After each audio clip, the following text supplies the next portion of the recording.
Welcome to the channel. आज हम ऐसे सेंटेंसेस सीखेंगे जो हम रोज़मर्रा ज़िंदगी में अक्सर इस्तेमाल करते हैं, जिनमें हम वर्ड यूज़ करते हैं चाहकर भी।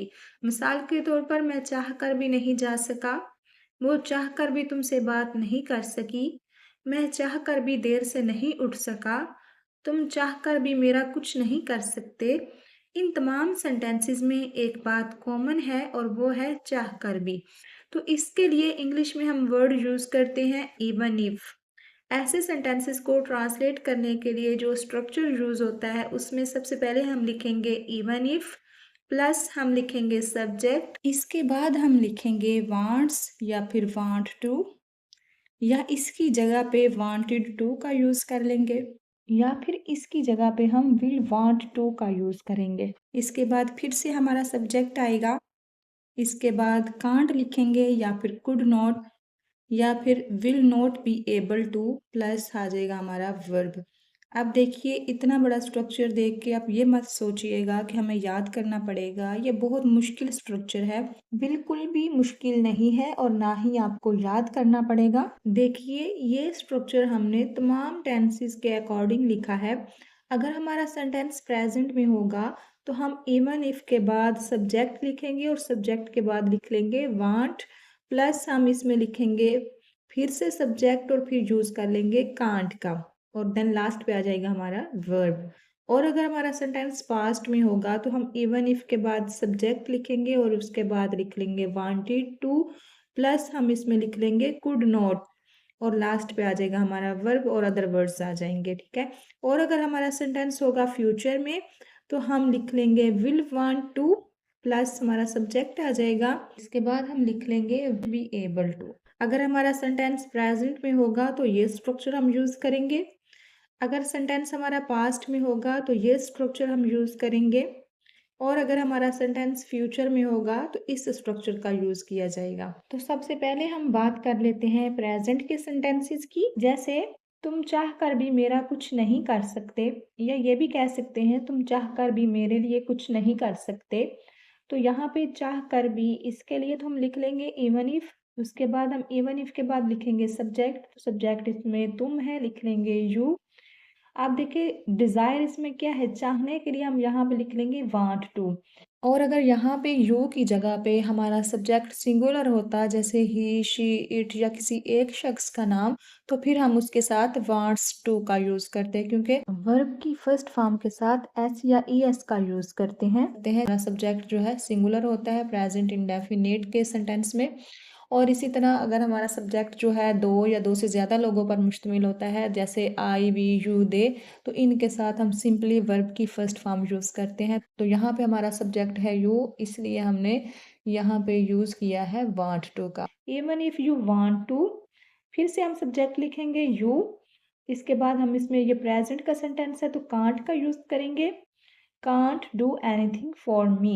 Even if you want to, you can't do anything for me. तुम चाहकर भी मेरा कुछ नहीं कर सकते या मेरे लिए कुछ नहीं कर सकते। इसी तरह से अगर हमें बोलना हो मैं चाहकर भी पानी नहीं पी सकती, even if I want to। अब देखें even if के बाद सब्जेक्ट मैं है तो I यूज हुआ है, प्रेजेंट का सेंटेंस है तो want to का यूज हुआ है। even if I want to, I can't drink water। Even if I want to, I can't drink water. अब यहाँ पे देखिए हमने कांट का यूज़ किया है, क्योंकि जो काम हम प्रेजेंट में नहीं कर सकते वहाँ पे हम नहीं कर पाने के लिए कैन नॉट का यूज़ करते हैं। तो यहाँ पे हमने शॉर्ट फॉर्म में लिखा है कांट। तुम चाहकर भी सच नहीं बोल सकते। Even if you want to, you can't speak the truth. तुम चाहकर भी सच नहीं बोल सकते। वो चाहकर भी देर से नहीं आ सकती। Even if she wants to, she can't come late. अब देखिए इस सेंटेंस में हमने वांट्स का यूज किया है क्योंकि सब्जेक्ट हमारा शी है। जब भी सब्जेक्ट हमारा सिंगुलर होता है तो हम वर्ब के साथ एस या ई एस का यूज करते हैं। तो यहाँ पे हमने वांट के साथ एस का यूज किया है, तो हमने लिखा wants to. She can't come late. Even if she wants to, she can't come late. तुम चाहकर भी मेरी बात नहीं समझ सकते। Even if you want to, you can't understand me। even if you want to, you can't understand me। वो चाहकर भी खुश नहीं रह सकती। Even if she wants to she can't stay happy. अब देखें यहाँ पे भी हमने वांट के साथ एस का यूज किया है क्योंकि सब्जेक्ट हमारा सिंगुलर है। Even if she wants to she can't stay happy. अब बात कर लेते हैं पास्ट के स्ट्रक्चर की। पास्ट के सेंटेंसेस में हम wanted two plus could not का यूज करेंगे। एग्जाम्पल से समझते हैं।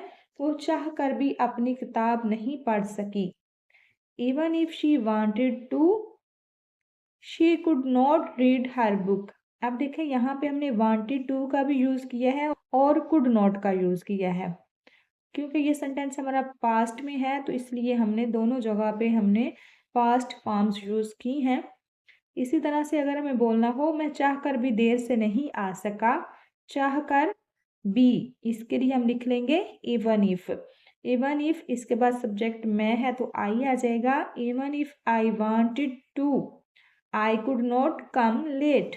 आप देखें यहाँ पे भी वांटेड टू और कुड नॉट का यूज हुआ है क्योंकि सेंटेंस हमारा पास्ट में है। मैं चाह कर भी ज्यादा नहीं खा सकी, ये भी देखें काम हो चुका है, गुजरे हुए वक्त की बात है तो इसमें भी हम वांटेड टू और कुड नॉट का यूज करेंगे। Even if I wanted to I could not eat more. मैं चाह कर भी ज्यादा नहीं खा सकी, वो चाह कर भी अपना काम मुकम्मल नहीं कर सका। ये भी काम पास्ट का है तो पास्ट में हम वांटेड का यूज करेंगे प्लस इसमें कुड नॉट का यूज करेंगे।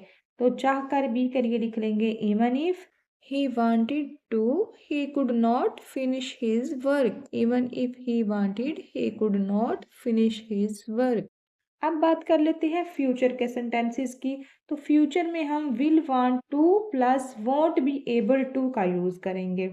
एग्जाम्पल से समझते हैं। मैं चाह कर भी कल काम नहीं कर पाऊंगा।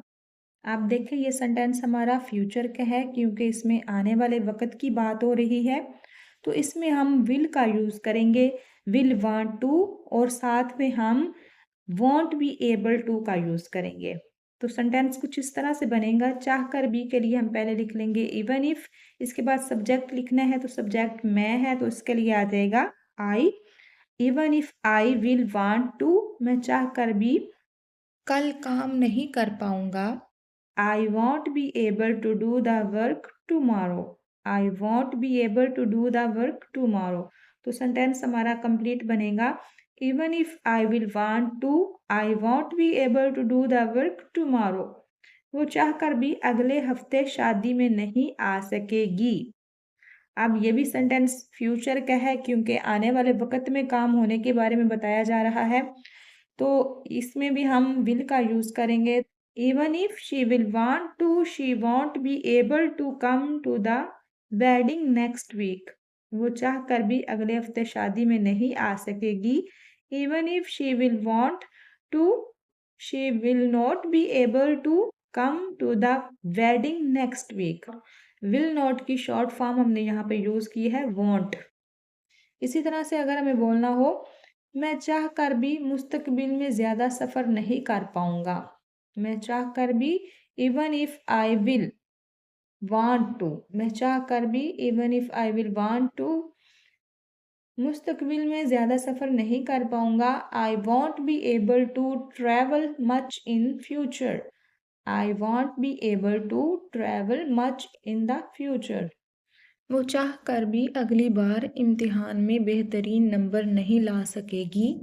वो चाह कर भी even if she will want to, even if she will want to she will not be able to get the best marks in the next exam.